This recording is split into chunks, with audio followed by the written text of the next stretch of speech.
Najnowsza Honda Africa Twin 1100 DCT ES. Po prostu cudo. Tak ten motocykl wygląda. Ponieważ dotychczas miałem Afrykę z 2016 roku w wersji manual, następnie sprzedałem ją, kupiłem Afrykę w wersji DCT, ale normalną, nie Adventure Sports. I po tym, jak pojawiła się wersja Adventure, zmodyfikowana wersja Adventure Sports, zdecydowałem się sprzedać Afrykę z 2018 roku DCT i kupić właśnie tą wersję Adventure Sports. Zdecydowałem się na zakup tego motocykla, dlatego że w stosunku do Afryki z 2018 roku zaszło tu mnóstwo drobnych usprawnień, których suma złożyła się na naprawdę fantastyczny motocykl. I o tych usprawnieniach zaraz powiem. To jest już moja druga Afryka w wersji DCT, czyli z automatyczną skrzynią biegów. No, dlatego, że jednak wersja automatycznej skrzyni biegów posiada mnóstwo zalet, które zdecydowały o tym, że chyba już nie wrócę do motocykla ze skrzynią manualną. Oprócz tego, że skrzynia automatyczna chodzi bardzo łagodnie, bardzo fajnie, motocykl jeszcze wyposażony jest w czujnik wychyłu, co powoduje to, że Afryka nie zmienia biegów podczas złożenia w zakręcie, co wielu ludzi całkiem słusznie uważało za wadę poprzedniego modelu. Ta wersja motocykla wyposażona jest w elektroniczne zawieszenie, więc zamiast śrub regulacyjnych zawieszenia mamy tutaj, proszę, doprowadzone przewody elektryczne i wszelkie zmiany charakterystyki ustawienia zawieszenia odbywają się z poziomu tego oto Game Boya, który jest tu zainstalowany. W związku z tym możemy zaprogramować zawieszenie pod własne potrzeby i potem w łatwy sposób je zmieniać w sposób elektroniczny. Bardzo fajna rzecz. Współczesna wersja została też wyposażona w dość duży wyświetlacz, który ma tą przewagę nad poprzednim, że jest bardzo dobrze widoczny w dowolnych warunkach praktycznie pogodowych i oświetlenia. Użytkownicy skarżyli się w poprzedniej wersji, że pod pewnymi kątami przy odpowiednim oświetleniu obraz był nieczytelny. Tutaj wyświetlacz jest wręcz perfekcyjny i wyświetla bardzo dużo przydatnych rzeczy. Pojawiły się też nowe rzeczy, takie na przykład jak napięcie akumulatora, którego wcześniej nie było.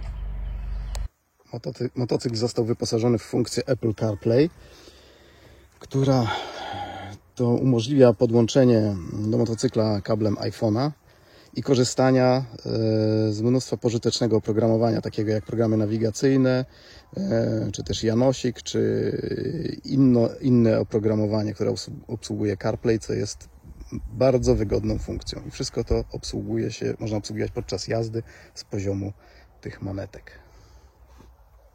Motocykl wyposażono w większy zbiornik paliwa w stosunku do poprzedniej normalnej Afryki. Tam było 19 litrów, tu jest prawie 25 litrów, co pozwala osiągnąć dystanse powyżej 500 km.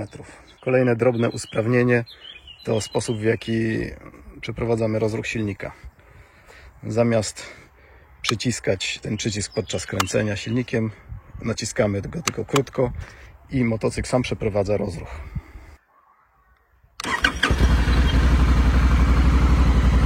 Kolejna fajna funkcja, bardzo przydatna w dalekich trasach, to tempomat. Przycisk włącznika tempomatu, załączamy tempomat, ustawiamy prędkość lub też zwiększamy, zmniejszamy zadaną prędkość lub jeśli wykonaliśmy jakąś czynność, którą praca tempomatu musiała zostać na chwilę zawieszona, do góry przywracamy ostatnio nastawioną prędkość. Kolejna fajna funkcja, którą to zrobiono, to automatyczne gaszenie migaczy. No, każdemu z nas zdarza się zapomnieć wyłączyć migacz. W tej chwili, jeśli zapomnimy o tym, motocykl stwierdzi, że został wykonany zakręt, wyjdzie z tego zakrętu, migacze się same wyłączają.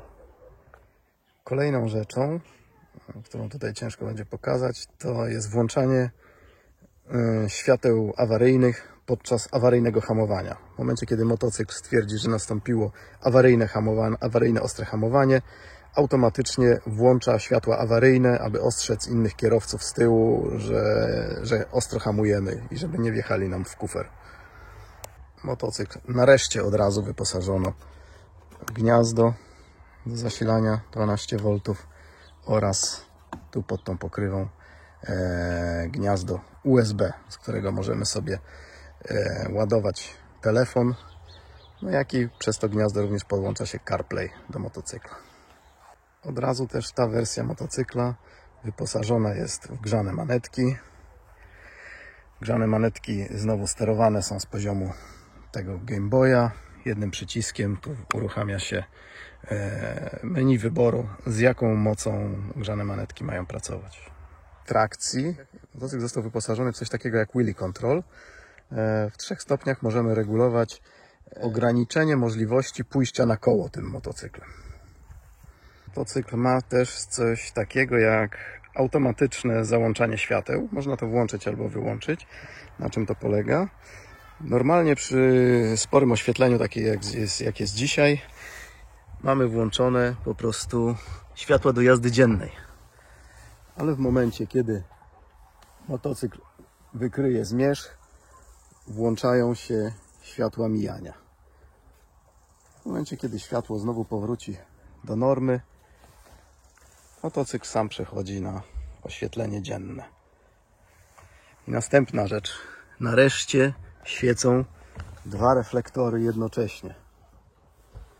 Poprzednie wersje miały w jednym reflektorze światło mijania, w jednym światło drogowe i podczas normalnej jazdy ze światłami mijania ludzie często pokazywali mi, że mam przepaloną żarówkę. Kolejny bajer, jaki zrobiono w obecnej Afryce Adventure Sports, to doświetlanie zakrętów, jakże modne obecnie w samochodach. I rzeczywiście, w zależności od tego, jak mocno wychylę się wieczorem w zakręcie, tak mocno zaczynają świecić światła doświetlające zakręty. Bardzo ciekawa funkcja i bardzo przydatna, jak się okazuje. Można powiedzieć, że nareszcie w Afryce zrobiono regulowaną wysokość szyby. Nareszcie można sobie ustawić żądaną przez siebie wysokość.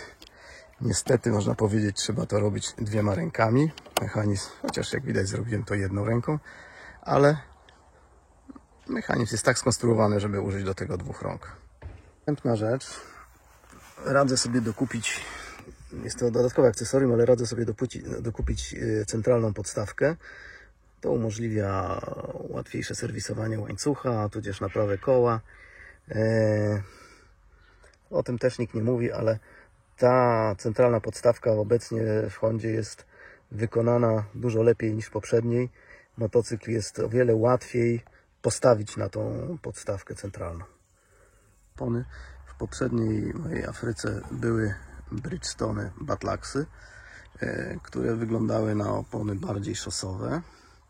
Natomiast w tej Afryce Adventure Sports są zainstalowane opony Metzeler Karoo Street, które mają profil nieco bardziej terenowy od tamtych.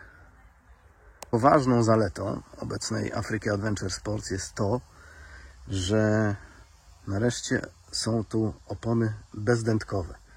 Każdy, kto miał okazję przebić w poprzedniej Afryce oponę, wie, ile zachodu i pracy wymaga to, żeby będąc gdzieś w terenie szczególnie załatać sobie dętkę lub ją wymienić.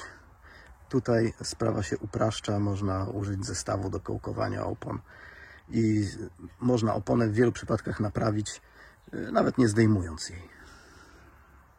Tego tu nie widać, ale pod tą pokrywą, która jest schowkiem na narzędzia, znajduje się akumulator i obecnie w Afryce Adventure Sports nareszcie użyto akumulatora litowego, dzięki czemu zmniejszono masę motocykla. Można dyskutować, czy to dobrze, czy źle, że jest to akumulator litowy, natomiast jest to z pewnością akumulator nowocześniejszy. Nareszcie zrobiono w wersji Adventure Sports z wysokością siedzenia dla białego człowieka.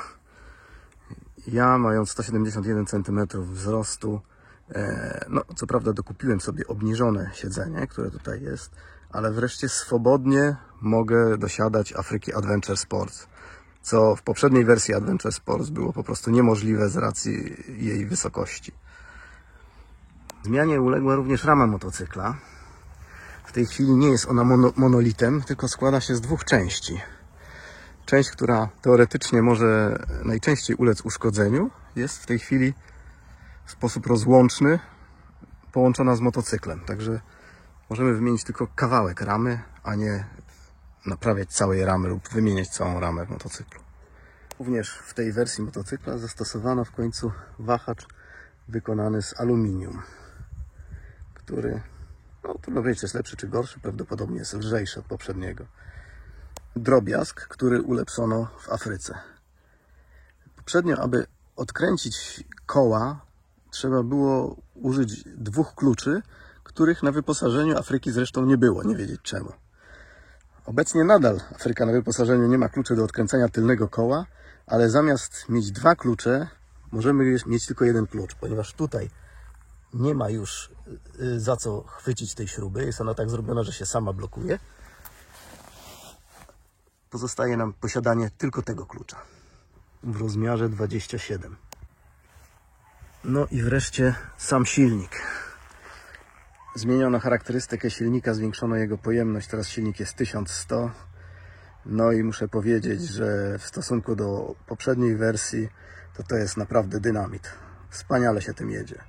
A w połączeniu ze skrzynią DCT to jest po prostu rakieta. Prawdopodobnie w wyniku zmiany pojemności silnika, ale pewnie nie tylko, uległo nieco zmianie brzmienie wydechu Afryki, ale nadal jest to brzmienie bardzo rasowe.